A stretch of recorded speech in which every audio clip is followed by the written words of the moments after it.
500 ఉన్నాయా? తాగడానికి గంజే లేదంటే లవర్ వచ్చి లస్సీ అడిగిందండి ఇలాంటోడు. నా దగ్గర లేవురా పోరా.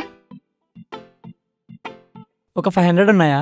అబ్బా నా దగ్గర ఉన్నాయి కానీ ఆ. బ్యాంగిల్స్ కొనుక్కోవాలి. బ్యాంగిల్సా? హే, ఒక 500 ఉన్నాయా? ఆ? నీకు రేపు ఇచ్చేస్తా. అబ్బా మా నాన్న తిడతాడు. ఆ?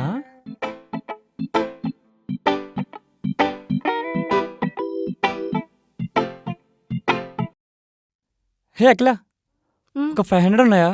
నీకు 2 డేస్ ఇచ్చేస్తా. ఓకే ఇస్తా. ఆ, లంచ్ లో ఇస్తా, బ్యాగ్ లో ఉన్నవి. ఓకే ఒక 2 days తర్వాత ఇవ్వాలి. Okay Akhila, okay, thank you. Night పార్టీకి 500 సెట్రా. అరే సెట్ అయ్యారా, నేను కూడా వస్తారా? జేబులో 5 రూపాయలు లేనోడికి నేను పార్టీలు ఇవ్వనురా.